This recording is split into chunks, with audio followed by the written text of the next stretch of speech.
Morning বন্ধুরা, সকালবেলা উঠে দেখো আমার স্নান কমপ্লিট হয়ে গেছে আর পুজো দেওয়া কমপ্লিট। আর এখন দেখো আমি আনাজও কুটতে বসে পড়েছি। মোটামুটি 3 রকমের আনাজ কোটা আমার কমপ্লিট হয়ে গেছে। চলো তোমাদেরকে দেখিয়ে দিই আজকে কী আনাজ কুটলাম। করলা দিয়ে আর সব রকম সবজি দিয়ে একটা চচ্চড়ি মতো করব। মাছের ডিম এনেছে, মাছের ডিম দিয়ে আলু দিয়ে একটা তরকারি হবে। আর চলো প্রথমে টিফিনে আজকে আমি কি রান্না করলাম সেটা তোমাদের দেখিয়ে দিই। মটর কড়াইটাকে প্রথমে সেদ্ধ করে নিয়েছিলাম আর আলুগুলো ভেজে শুকনো লঙ্কা, 5 ফোড়ন, টমেটো আর পরিমাণ মতো নুন ঝাল দিয়ে দেখো মটর কড়াইয়ের তরকারিটা আমি চাপিয়ে দিয়েছি। মটর কড়াইয়ের তরকারি দিয়ে আজ মুড়ি খাওয়া হবে। আর এদিকে দেখো মসুর ডালটা আমি সেদ্ধ চাপিয়ে দিয়েছি। টিফিনের পরে চলে এলাম দুপুরবেলা রান্নার পর্বে। আর আজকে দুপুরবেলা দেখো করলা আর সবজি দিয়ে তরকারিটা আমি প্রথমে শুকনো লঙ্কা, 5 ফোড়ন আর অল্প পরিমাণ হলুদ দিয়ে দিলাম। দিয়ে এগুলো ওর মধ্যে দিয়ে ভেজে নেব খানিকটা। এরপর পরিমাণ মতো নুন আর ঝাল দিয়ে দেব।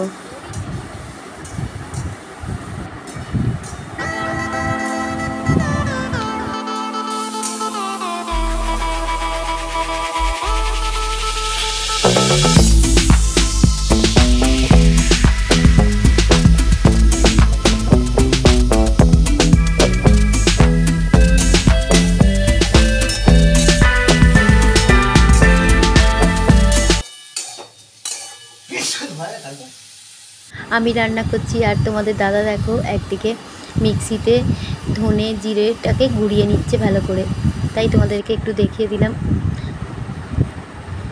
এটা তুমি চা একটু গুঁড়ো হবে গো, ওটা ধনেটা তো আর একটু গুঁড়ো হবে।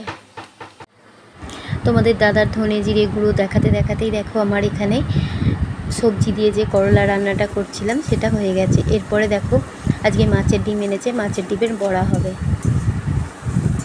সবজি দিয়ে করলার তরকারিটা দেখো কমপ্লিট হয়ে গেছে। আর এরপরেই আমি মাছের ডিমের বড়া ভাজাটা চাপিয়ে দিয়েছি দেখো। আর এতে যে পেঁয়াজটা দেব সেটাও আমি যখন ডাল হচ্ছিল তখনই পেঁয়াজটা ভেজে রেখেছি। তারপরে এই বড়াগুলো দেখো আমার ভাজা হয়ে গেছে। মসুর ডাল রান্নাটা দেখো কমপ্লিট হয়ে গেছিলো। আর বড়া ভাজাটা হয়ে যাওয়ার পরে আমি এখানে পেঁয়াজ আর রসুন ভেজে নিয়েছিলাম। নিয়ে আদা, পরিমাণ মতো ধনে জিরে গুঁড়ো আর গরম মশলা, টমেটো, কাঁচা লঙ্কা দিয়ে নেড়ে নিচ্ছি। বাটা কষাটা কমপ্লিট হয়ে যাওয়ার পরে দেখো আলু দিয়ে দিয়েছি আর পরিমাণ মতো নুনও দিয়ে দিয়েছি। অবশ্যই এর সাথে কাঁচা লঙ্কা আর কাশ্মীরি লঙ্কা গুঁড়ো দিয়েছি। দিয়ে অল্প পরিমাণ জল দিয়ে বড়াগুলো ফুটিয়ে নেব। বড়ার ঝালটা চাপিয়ে দিয়েছি। আর এখানে দেখো আমি ধনে জিরে গুঁড়োগুলো কৌটোতে ঢেলে নিচ্ছি। বড়ার ঝাল রান্নাটা দেখো আমার হয়ে গেছে। আর কিছু বড়া তুলে রেখেছি যেটা ডাল দিয়ে খাওয়া হবে। দুপুরে রান্না খাওয়া কমপ্লিট হয়ে গেছে। আর এরপরে আমি একটু রেডি হয়ে বেরোবো আজকে দিদির বাড়িতে, কারণ মা পড়ে গিয়ে মায়ের একটু হাতটা ভেঙে গেছে, তাই মাকে দেখতে যাবো। চলো তাহলে রেডি হয়ে নিয়ে তোমাদের ওখানে গিয়ে দেখাই। তোমাদের বলেছিলাম আজকে দিদির বাড়ি যাব, মায়ের হাত ভেঙে গেছে, মাকে দেখতে যাব। আমি দেখো রেডি হয়ে গেছি, কিন্তু রাস্তাতে জল জমে গেছে। এমন বৃষ্টি হয়েছে পুরো রাস্তাটায় জল জমে গেছে। দাদা জিলিপি এনেছে, দেখো জিলিপি খেয়ে আমরা দিদির বাড়ি যাচ্ছি। চলো রাস্তায় কতটা জল জমেছে তোমাদের দেখিয়ে দিই।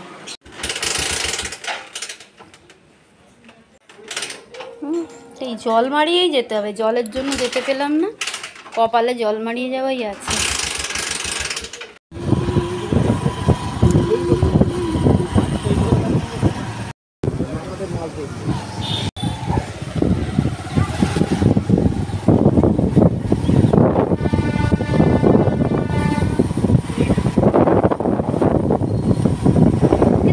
অনেক বট গাছ না, বলো ঝুড়ি ভর্তি বট গাছে।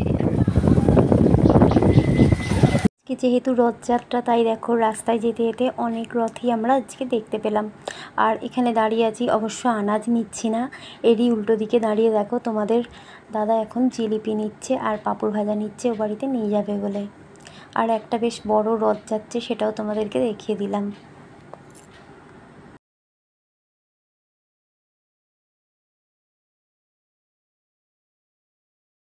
জল জমার কারণে দেখো আমি আসছিলাম না, ভাগ্যিস পেরোলাম, তাই বেশ ছোট বড় সব রকমেরই রথ আজকে আমি দেখতে পেলাম।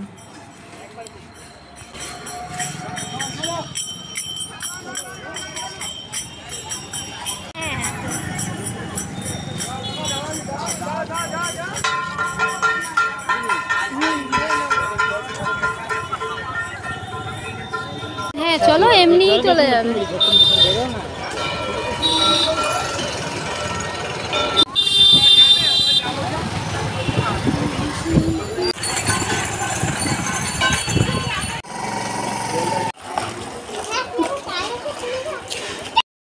ভেঙে গেছে তোমাদের বলছিলাম। মা আসলে কি হয়েছে বলতো, বাথরুমে ঢুকতে গিয়ে বয়স হয়েছে তো পাটা স্লিপ কেটে পড়ে গিয়ে হাতটা ভেঙে গেছে। খারাপ লাগছে, সারাদিন প্রচুর দৌড়ে দৌড়ে কাজ করে তো, তাই পুরো একটা হাত ব্লক হয়ে গেছে। বেচারার খুব কষ্টও হচ্ছে, কি আর বলবো বলো।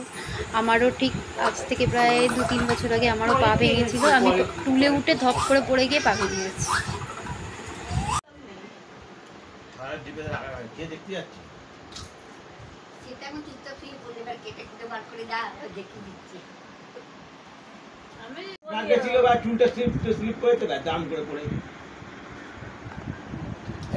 বুদ্ধদেবের এই খুব সুন্দর ছবিটা দেখো দিদিরা লাগিয়েছে, যেটা তোমাদের সাথে শেয়ার না করে আমি পারলাম না।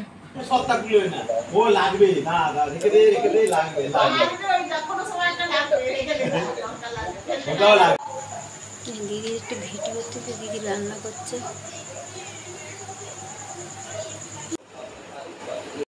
দিদির হাতের এই খুব সুন্দর চিকেন আর রুটিটা দেখিয়ে আজকের ব্লগটা আমি শেষ করলাম। আবার একটা নতুন ব্লগ নিয়ে তোমাদের সঙ্গে দেখা হবে। টাটা।